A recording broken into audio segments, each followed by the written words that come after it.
லட்சக்கணக்கான மக்கள் இன்றைக்கு வீதியில் இறங்கி நாடே ஸ்தம்பிக்கக்கூடிய போராட்டத்தை நடத்திக் கொண்டிருக்கிறார்கள். எங்கள் சொத்துக்களை காப்பதற்காக எங்களுடைய உயிரை இழப்பதற்கும் நாங்கள் தயார் என வீதிக்கு வந்திருக்கிறார்கள். எத்தனை எத்தனை அடக்குமுறை! உன் அடக்குமுறைக்கு அஞ்சக்கூடியவர்களா இஸ்லாமியர்கள்? நீ எங்களை அடக்கி பார்க்கலாம், ஆனால் நாங்கள் அடக்க மறுப்போம். எங்களுடைய நீதியை வெல்லும் வரை நாங்கள் வீதியில் இறங்கி போராடுவோம். எப்படி வேளாண்மை சட்டம் திரும்ப பெறப்பட்டதோ அது போன்ற ஒரு நிகழ்வு நடக்கும். இந்த வகுப்பு திருத்த சட்டத்தை நீ திரும்ப பெறும் வரை லட்சக்கணக்கான மக்கள் வீதியில் இறங்கி போராடுவார்கள், உன்னை எதிர்த்து குரல் கொடுப்பார்கள். நாம் உறக்கச் சொல்வோம் ஆசாதி, விளக்கச் சொல்வோம் ஆசாதி, நாம் ஓங்கி உரைப்போம் ஆசாதி, இது எங்கள் சொத்து ஆசாதி, வக்ஃபு எங்கள் சொத்து ஆசாதி, இது எங்கள் உரிமை ஆசாதி, இது எங்கள் உரிமை ஆசாதி, உன் திட்டம் ஒழிப்போம் ஆசாதி, உன் கொட்டம் அழிப்போம் ஆசாதி, உன் சட்டம் தகர்ப்போம் ஆசாதி, நாங்கள் பயப்பட மாட்டோம் ஆசாதி, நீ சுருட்டிட நினைத்தால் ஆசாதி, வக்ஃபை இழக்கவும் மாட்டோம் ஆசாதி, உன்னை விரட்டி அடிப்போம் ஆசாதி. கண்டிக்கின்றோம் கண்டிக்கின்றோம் கண்டிக்கின்றோம் கண்டிக்கின்றோம் வன்மையாக கண்டிக்கின்றோம் வன்மையாக கண்டிக்கின்றோம். முஸ்லிம்களை தொடர்ந்து சீண்டும் முஸ்லிம்களை தொடர்ந்து சீண்டும் மைனாரிட்டி பாஜக அரசை திட்டம் போட்டு சட்டம் போட்டு திட்டம் போட்டு சட்டம் போட்டு முஸ்லிம் சமூகத்தை குறிவைத்து முஸ்லிம் சமூகத்தை குறிவைத்து சதி செய்யும் ஒன்றிய அரசின் சதி செய்யும் ஒன்றிய அரசின் கைமைத்தனத்தை கண்டிக்கிறோம். கயமைத்தனத்தை கண்டிக்கிறோம். திட்டம் போட்டு சட்டம் போட்டு முஸ்லிம் சமுதாயத்தை குறிவைத்து சதி செய்யும் ஒன்றிய அரசை கயமத்தனத்தை கண்டிக்கிறோம். கார்ப்பரேட்டுகளுக்கான ஒன்றிய அரசு, சவுக்கிதார் மோடி அரசு, அதானிக்காக காஷ்மீர் திருத்தம், அம்பானிக்காக வக்ஃபு திருத்தம், அம்பானியின் கனவு மாளிகை, கண்ணாடியால் சூழ்ந்த மாளிகை, வக்ஃபு நிலத்தை அபகரித்து அலங்கரிக்கப்பட்ட கனவு மாளிகை. யாரடா நீ யாரடா? யாரடா நீ யாரடா? எங்கள் முன்னோர்கள் வாரி கொடுத்த வக்ஃபு சொத்தை நிர்வகிக்க திருட்டு கும்பலே நீ யாரடா? அஸ்ஸலாமு அலைக்கும் வரஹ்மத்துல்லாஹி வபரகாத்துஹு. அன்பிற்கினிய சகோதர சகோதரிகளே, நம் அனைவர் மீதும் ஏக இறைவனின் சாந்தியும் சமாதானமும் உண்டாகட்டுமாக. மத்தியில் ஆளக்கூடிய மைனாரிட்டி பிஜேபி ஒன்றிய அரசாங்கம் சிறுபான்மையினருக்கு எதிராக நாடு முழுவதும் சிறுபான்மையினருடைய கடுமையான எதிர்ப்புகளுக்கு மத்தியில்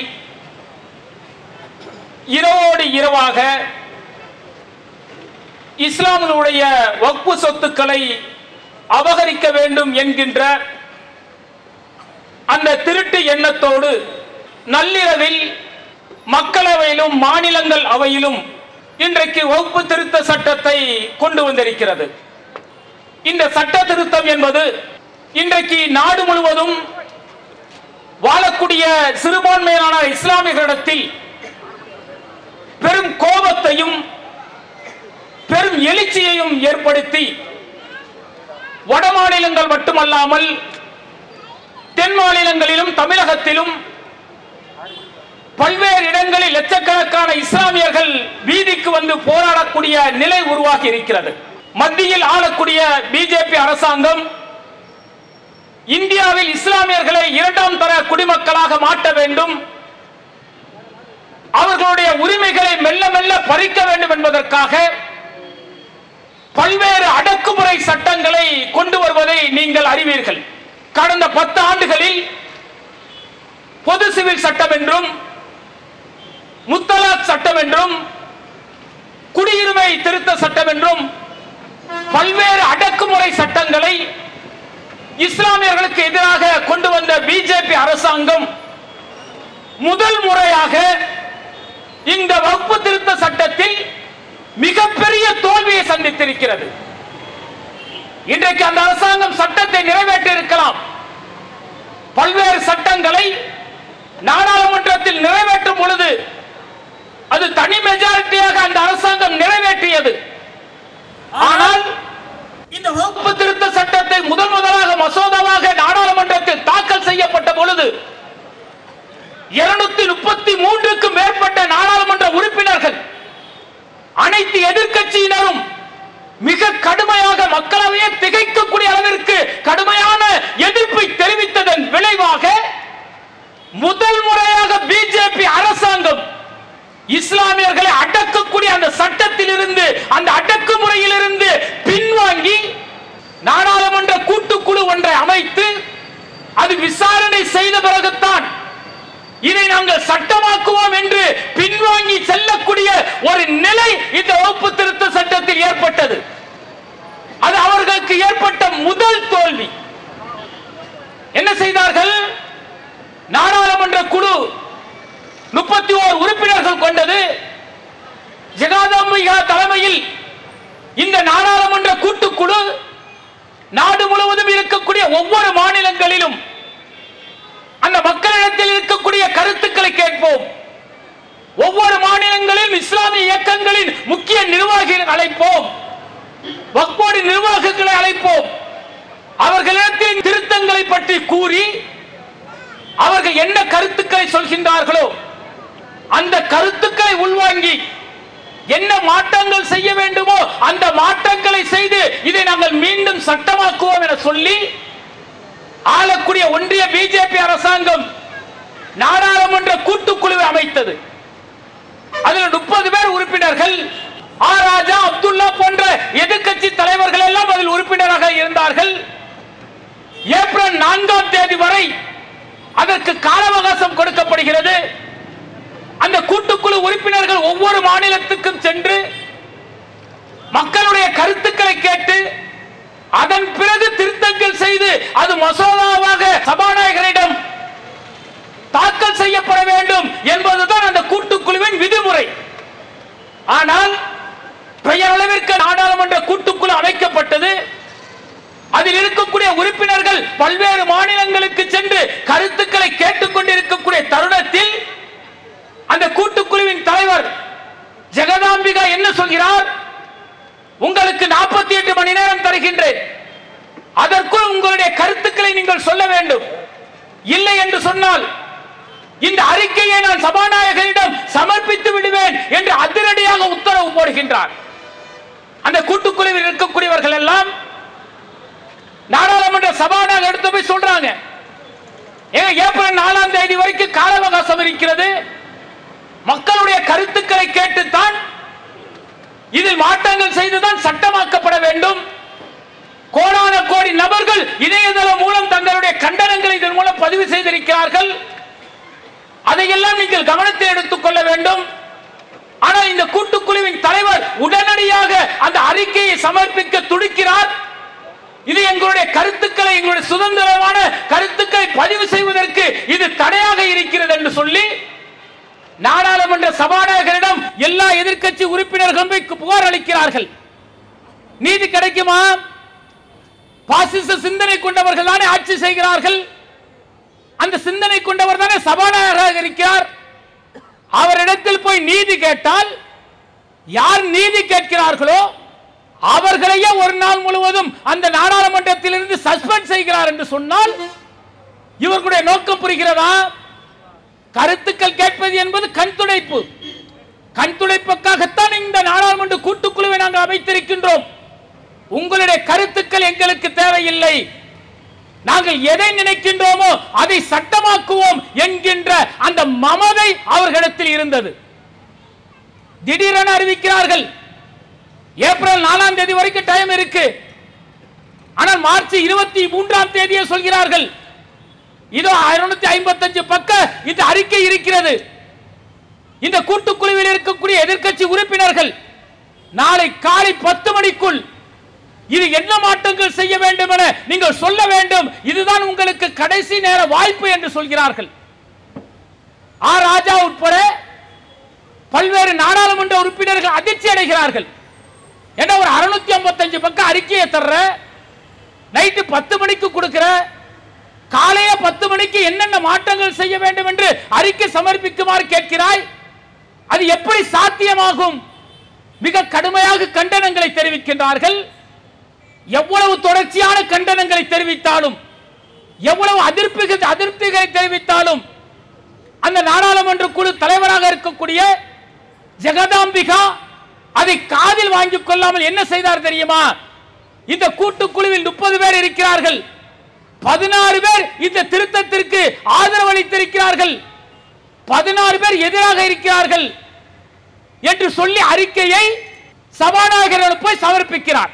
அப்ப இவர்களுடைய நோக்கம் என்னவென்று சொன்னால், என்ன திருத்தத்தை செய்து இஸ்லாமியர்களுடைய அந்த சொத்துக்களை அபகரிக்க வேண்டும் என நினைத்தார்களோ அந்த திருத்தத்தோடு இன்றைக்கு மசோதா தாக்கல் செய்யப்பட்டு இரவோடு இரவாக இந்த நாட்டின் சுதந்திரத்திற்காக ஏராளமான உயிர் தியாகம் செய்தவர்கள், கோடான கோடி சொத்துக்களை இழந்த இஸ்லாமியர்களுடைய அந்த சொத்துக்கள் இருக்கிறது, அதை பறிப்பதற்கு இந்த பாஜக என்ன செய்கிறது என்று சொன்னால், இரவோடு இரவாக திருட்டுத்தனமாக ஒப்பு சொத்துக்களை அபகரிப்பதற்கு சட்டம் நிறைவேற்றுகிறார்கள் என்று சொன்னால் இவர்களுடைய உண்மை முகம் தெரிகிறதா?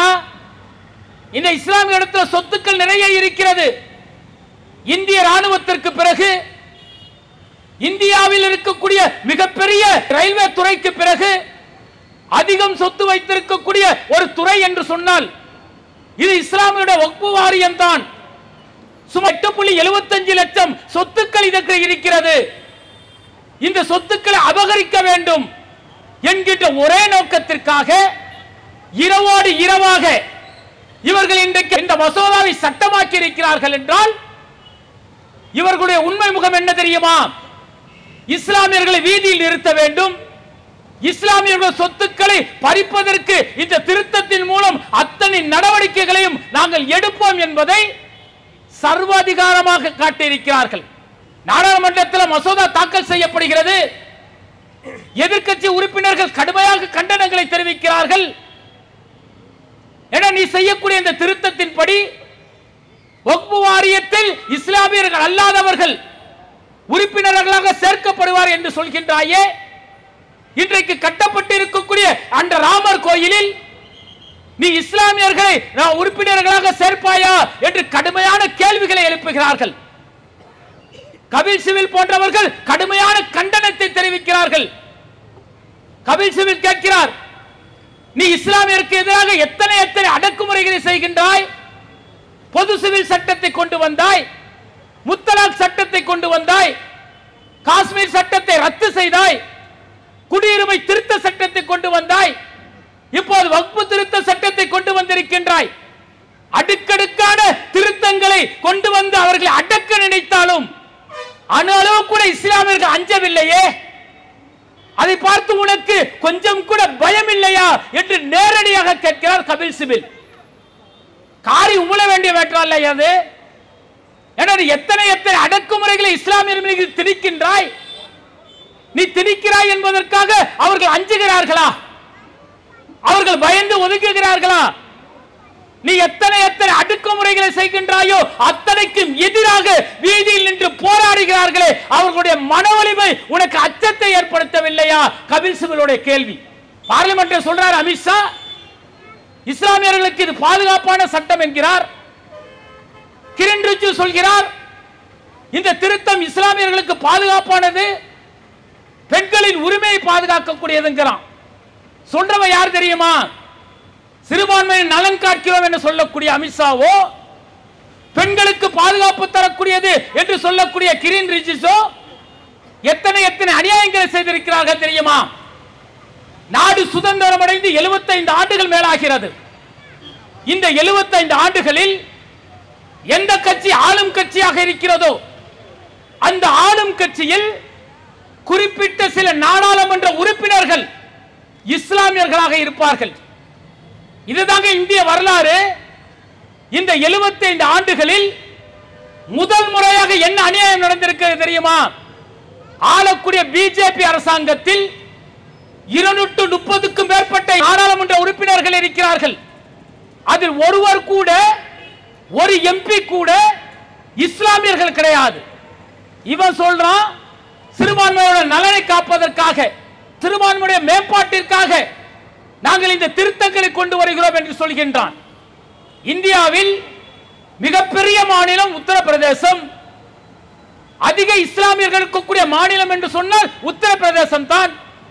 அந்த உத்தரப்பிரதேசத்தில் ஆளக்கூடிய அரசு எதிரமா பிஜேபி அரசாங்கம் தனி மெஜாரிட்டியோடு இருக்கிறது. அங்கு இருக்கக்கூடிய சட்டமன்ற உறுப்பினர்களில் ஒரு எம்எல்ஏ கூட இன்றைக்கு இஸ்லாமியர்கள் இல்லை என்பது தெரியுமா? அவர் திட்டமிட்டு இந்த நாட்டின் சுதந்திரத்துக்காக பாடுபட்டவர்கள், உயிர் தியாகம் செய்தவர்கள், பொருளாதாரத்தை வாரி வழங்கிய இந்த சிறுபான்மையினரை நாட்டின் அங்கீகாரத்தில், ஜனநாயக உரிமையில் பங்கெடுக்காமல் தடை செய்து திட்டமிட்டு தடுத்திருக்கக்கூடிய இந்த பிஜேபி அரசாங்கம் சொல்கிறது, நாங்கள் சிறுபான்மை மக்களின் நலனுக்காக, அவருடைய வக்ஃபு சொத்துக்களை காப்பதற்காக நாங்கள் இந்த திருத்தங்களை செய்கிறோம் என்று சொல்கின்றார்களே, எவ்வளவு பெரிய அபத்தம் தெரியுமா? புல்டோசரை கொண்டு பல்வேறு இஸ்லாமியர்களின் இல்லங்களை வட மாநிலங்களில் இடித்து தரைமட்டமாக்கியவர்கள் இந்த பாசிச கும்பல். பாபர் மசூதி மட்டுமல்ல, மதுராவிலிருந்து சம்பல் பள்ளி வரை பல்வேறு பள்ளிவாசல்களை இடிப்பதற்கு தயாராக இருக்கக்கூடிய கூட்டம் இந்த பாசிச கூட்டம். பெண்களின் நலன் காக்கிறோம் என்கிறார்கள். இஸ்லாமிய பெண்களை வக்ஃபு வாரியத்தில் கொண்டு வருவதால் அவர்களுடைய உரிமை பாதுகாக்கப்படுகிறது. சொல்லக்கூடிய யார் தெரியுமா? பல நபர்கள் சேர்ந்து பில்கிஸ் பானுவை கற்பழித்து அவருடைய உற்றார் உறவினர்களும் கொலை செய்தார்களே, பச்சிலம் குழந்தையை செவிர்த்தில் அடைத்து அதனுடைய தலையை சிதறடிக்க செய்தார்களே, அந்த கும்பல் சொல்கிறது பெண்களுக்கு பாதுகாப்பாம். பில்கிஸ் பானுவை செய்த துரோகத்திற்கு அந்த குற்றத்தை நிகழ்ந்தவர்கள் குற்றவாளியாக சிறையில் அடைக்கப்பட்டு ஜாமீனில் வெளிவந்த பொழுது அவர்களுக்கு இனிப்பு கொடுத்து வரவேற்றவர்கள் இந்த பாசிச கும்பலை சார்ந்தவர்கள். இவர்கள் சொல்கிறார்கள், நாங்கள் பெண்கள் நலனிற்காக, பெண்களின் பாதுகாப்பிற்காக இந்த சட்ட திருத்தத்தை செய்திருக்கிறோம் என்று சொல்கிறார்கள். என்று சொன்னால் எந்த அளவிற்கு இவர்கள் பாசிச சிந்தனை கொண்டவர்கள், எப்படி பசப்பான வார்த்தைகளை கூறுகிறார்கள் என்பதை நீங்கள் சிந்திக்க வேண்டும். என்ன திருத்தம் கொண்டு வந்திருக்கிறான்? என்ன பாதிப்பு நமக்கு ஏற்பட போகிறது? நாம் தெரிந்து கொள்ள வேண்டுமா இல்லையா? என்ன பாதிப்பு என்று சொன்னால் ஒரு 4 விஷயத்தை மட்டும் நான் உங்களுக்கு சொல்கின்றேன். இந்தியாவில் இருக்கக்கூடிய பல்வேறு மாநிலங்களில் வக்ஃபு சொத்துக்கள் அதிகமாக இருப்பது பஞ்சாபில் முதலாவதாக, இரண்டாவதாக ஊபியில் இருக்கிறது, மூன்றாவதாக மேற்கு வங்கம், அடுத்தது கர்நாடகா, தமிழகம் என நாடு முழுவதும் பல்லாயிரக்கணக்கான சொத்துக்கள் மட்டும் 8.72 லட்சம் சொத்துக்கள் இருக்கிறது. சச்சார் கமிட்டி சொல்கிறது, இந்த சொத்துக்கள் மூலம் ஆண்டுக்கு 12,000 கோடி வருமானம் ஈட்ட முடியுமா? வறுமை கோட்டுக்கு கீழே பரிதவிக்கக்கூடிய இஸ்லாமியர்கள் இருக்கிறார்களே.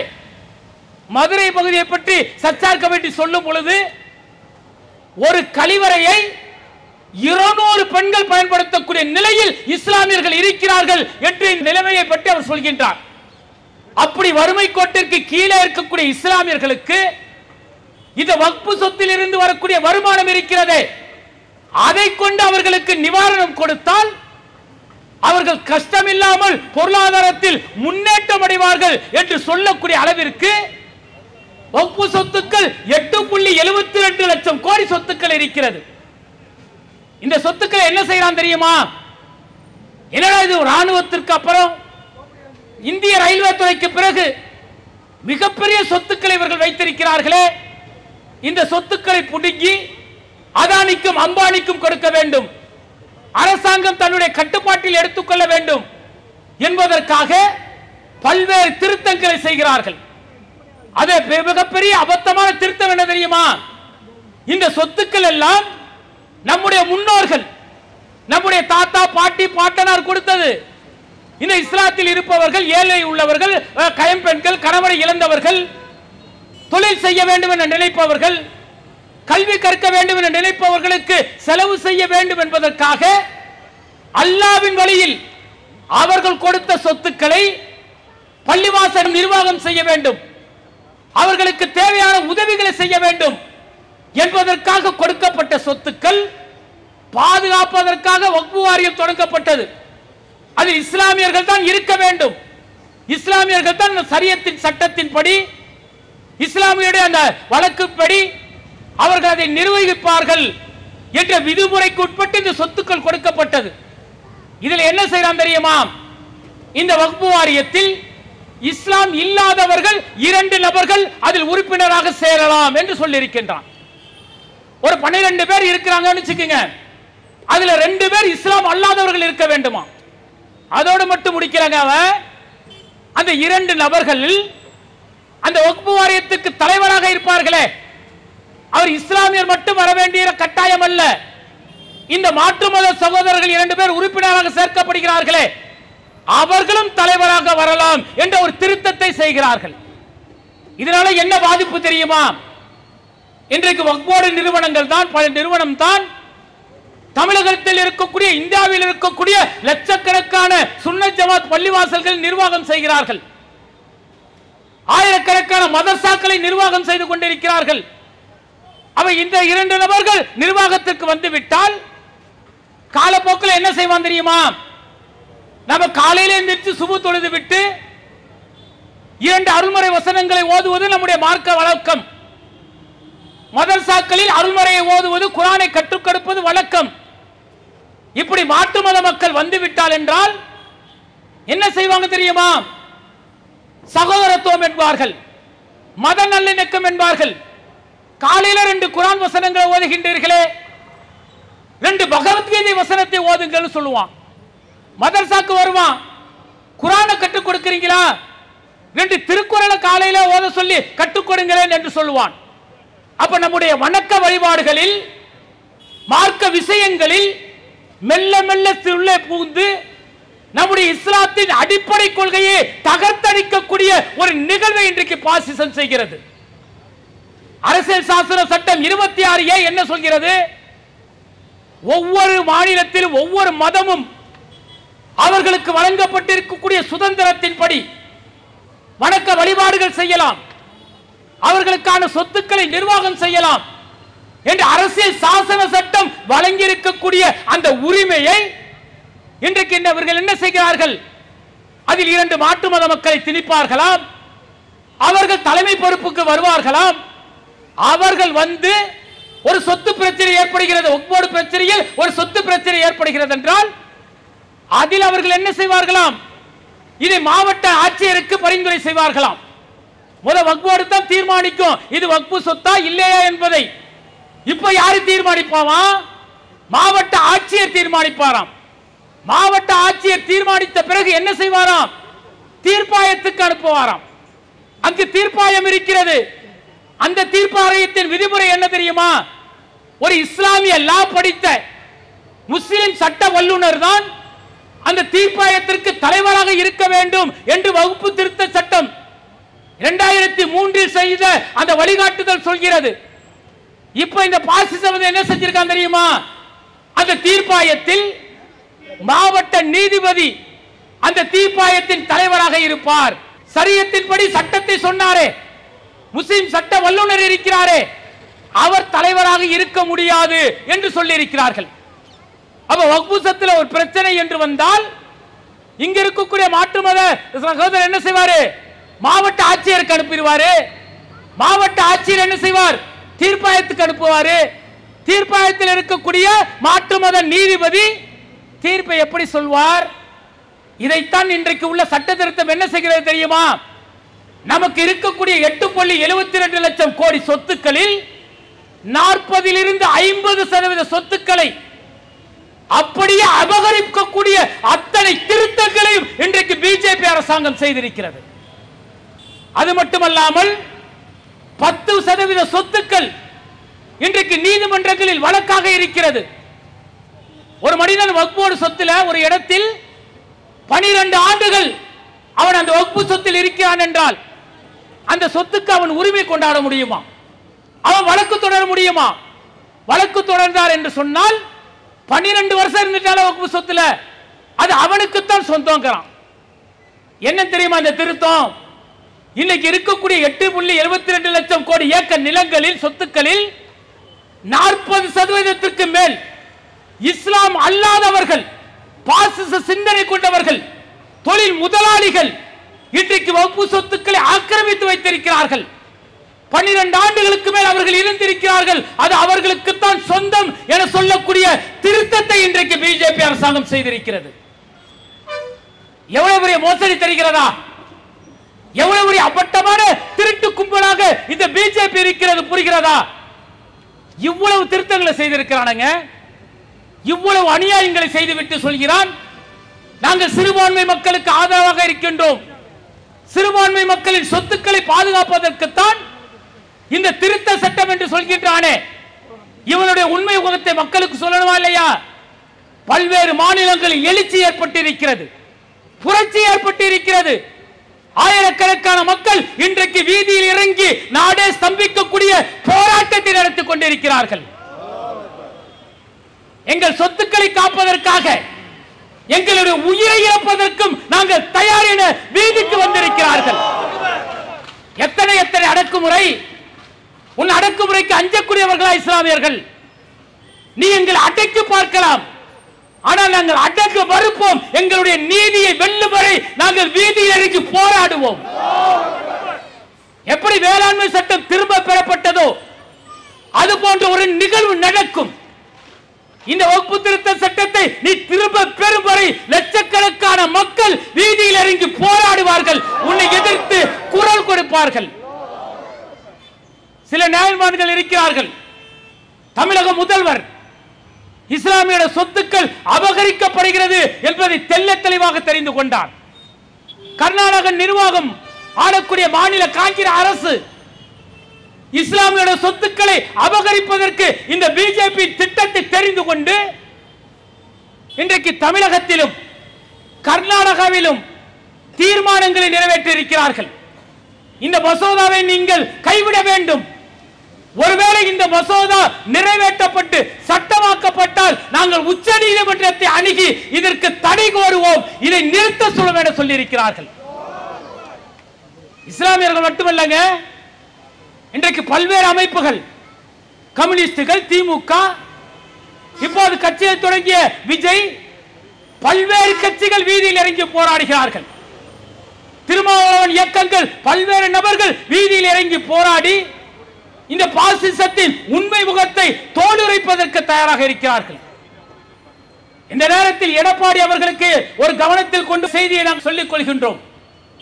நீங்கள் குடியுரிமை திருத்த சட்டத்தில் நீங்கள் ஆதரவாக வாக்களித்ததனால் இஸ்லாமிய கோபத்திற்கு நீங்கள் ஆளானீர்கள்.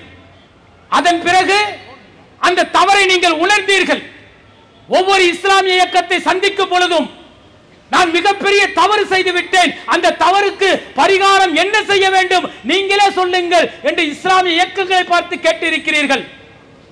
பத்திரிகையாளர் சந்திப்பில் சொல்லியிருக்கிறீர்கள், வருத்தம் தெரிவித்திருக்கிறீர்கள். சட்டமன்றத்தில் மசோதா தாக்கல் செய்யக்கூடாது, இதை நிறுத்த வேண்டும் என்று திமுக கொண்டு வந்த தீர்மானத்திற்கு நீங்கள் ஆதரவு வழங்கியிருக்கிறீர்கள். உங்களுக்கு நாங்கள் நன்றி சொல்ல கடமைப்பட்டிருக்கின்றோம். அதே நேரத்தில் வரக்கூடிய சட்டமன்ற தேர்தலில் நீங்கள் இஸ்லாமிய வாக்குகளை பெற வேண்டும் என்று சொன்னால் இந்த இஸ்லாமிய சொத்துக்களை அபகரிக்க துடிக்கும் பிஜேபிக்கு எதிராக உங்களும் உங்களுடைய இயக்கங்களும் களம் காண வேண்டும். அப்படி களம் காண்டால் மட்டும்தான் சிறுபான்மையுடைய வாக்குகளை நீங்கள் பெற முடியும் என்பதை கவனத்தில் வைத்துக் கொள்ளுங்கள். அடுத்ததா பாத்தீங்கன்னா, ஒரு சில கும்பல் இருக்கிறது, மக்களை திரட்டி ஆர்ப்பாட்டம் நடத்த முடியாது, போராட்டம் நடத்த முடியாது. அந்த மக்களின் வீரியத்தை குறைப்பதற்கு, போராட்டத்தை வலுங்கடைய செய்வதற்கு என்ன செய்கிறார்கள் தெரியுமா? பிஜேபி அரசாங்கம் சட்டம் நிறைவேற்றி விட்டது, மாநிலங்களவையில் சட்டம் நிறைவேற்றி விட்டது, மக்களவையில் சட்டம் நிறைவேற்றி விட்டது, இனி ஒன்றும் செய்ய முடியாது என்று நம்முடைய வீரியத்தை குறைக்கக்கூடிய சில கும்பல்கள் இருக்கிறது. அவர்களுக்கு ஒன்றை சொல்லிக் கொள்கின்றோம், இந்த வீரியமிக்க போராட்டம் இருக்கிறதே, நாடு முழுவதும் திகைக்க வைக்கக்கூடிய ஆர்ப்பாட்டம் இருக்கிறதே, அது இந்த சட்டத்தை திரும்ப பெற வைக்கும். அதற்கு உதாரணம் விவசாய வேளாண்மை திருத்த சட்டத்தை பிஜேபி கொண்டு வந்தது. விவசாயிகளின் தொடர் போராட்டத்தின் காரணமாக அந்த சட்டத்தை ஆளக்கூடிய பிஜேபி எப்படி கைவிட்டதோ அதுபோல இந்த போராட்டம் நாடு முழுவதும் பிஜேபி இந்த சட்டத்தை வாபஸ் வாங்கும். அதுவரை எங்கள் போராட்டம் தொடரும். உச்சநீதிமன்றத்தில் வழக்கு இருக்கிறது. அந்த வழக்கு விசாரணைக்கு வரும். விசாரணைக்கு வரும் பொழுது மக்களுடைய எழுச்சியை நீதிபதிகள் கவனத்தில் கொள்வார்கள். சிறுபான்மை மக்களை இரண்டாம் தர குடிமக்களாக, அவர்களுடைய உரிமையை பறிக்கக்கூடிய, அவர்களுடைய சொத்துக்களை அபகரிக்கக்கூடிய நிகழ்வுகளை இந்த பிஜேபி திட்டமிட்டு செய்கிறது என்பதையும் அவர்கள் கவனத்தில் கொள்வார்கள். நல்ல நீதிமான்கள் இருக்காங்க இல்லையா, நீதி சொல்லக்கூடிய நீதியரசர்கள் இருக்கிறார்களே, அவர்களிடத்தில் இந்த போராட்டம், இந்த எழுச்சி அவருடைய கவனத்திற்கு செல்லும். அது நல்ல நீதியை பெற்றுத்தரும். அந்த நீதியை பெறும் வரை இந்தியாவில் இருக்கக்கூடிய அனைத்து இஸ்லாமியர்களும், இஸ்லாமியர்களுக்கு துணையாக இருக்கக்கூடிய அனைத்து மாற்று மத மக்களும் வீதியில் இறங்கி நாடே ஸ்தம்பிக்கக்கூடிய போராட்டத்தை நடத்துவார்கள். அதுவரை நாங்கள் ஓய மாட்டோம் என்பதை இந்த நேரத்தில் நான் பதிவு செய்து கொண்டு என்னுடைய உரையை நிறைவு செய்கின்றேன். வாகிர்தவானா அல்ஹம்துலில்லாஹி ரப்பில் ஆலமீன். அஸ்ஸலாமு அலைக்கும் வரஹ்மத்துல்லாஹி வபரகாத்துஹு. நாங்கள் பயப்பட மாட்டோம். சுருட்ட நினைத்தால் வக்ஃபை இழக்கவும் மாட்டோம். இதை விரட்டி அடிப்போம். எங்கள் உரிமை காக்க நாங்கள் உயிரையும் கொடுப்போம். நாங்கள் உயிரையும் கொடுப்போம். ஓ பாசிச படையே, ஓ பிஜேபி படையே, ஓ ஆர்எஸ்எஸ் படையே, இது எங்கள் உரிமை, இது எங்கள் உரிமை. நீ அடக்க நினைத்தால், நீ அடக்க நினைத்தால் நாங்கள் அடங்க மறுப்போம். உன்னை அடக்கி வைப்போம், உன்னை அடக்கி வைப்போம். உன் திருட்டுத்தனத்தை நாங்கள் ஒழித்து காட்டுவோம், நாங்கள் ஒழித்து காட்டுவோம். நீ ஒவ்வொரு நாளும் உன் உறக்கம் களையும். இது விடுதலை முழக்கம். இனி நாடே கேட்கும், இனி நாடே கேட்கும். ஆசாதி ஆசாதி, நாம் உறக்கச் சொல்வோம், நாம் உறக்கச் சொல்வோம். செவி பிளக்கச் சொல்வோம், செவி பிளக்கச் சொல்வோம்.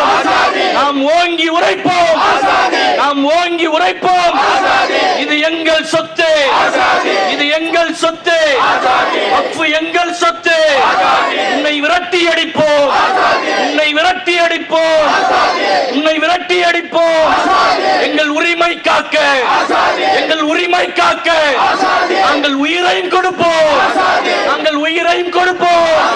வக்ஃப் சொத்தை அபகரிக்க, வக்ஃப் சொத்தை அபகரிக்க, வக்ஃப் சொத்தை அபகரிக்க, வக்ஃப் சொத்தை அபகரிக்க துடியாய் துடிக்கும் ஒன்றிய அரசை, துடியாய் துடிக்கும் ஒன்றிய அரசை கண்டித்தெழுந்த ஆர்ப்பாட்டம், கண்டித்தெழுந்த ஆர்ப்பாட்டம். கண்டிக்கின்றோம், கண்டிக்கின்றோம், கண்டிக்கின்றோம், கண்டிக்கின்றோம், கண்டிக்கின்றோம், கண்டிக்கின்றோம், கண்டிக்கின்றோம், கண்டிக்கின்றோம், வன்மையாக கண்டிக்கின்றோம். வன்மையாக கண்டிக்கின்றோம். முஸ்லிம்களை தொடர்ந்து சீண்டும், முஸ்லிம்களை தொடர்ந்து சீண்டும் மைனாரிட்டி பாஜக அரசை மைனாரிட்டி பாஜக அரசை வன்மையாக கண்டிக்கிறோம், வன்மையாக கண்டிக்கிறோம். யாரடா நீ யாரடா, யாரடா நீ யாரடா, யாரடா நீ யாரடா, யாரடா நீ யாரடா.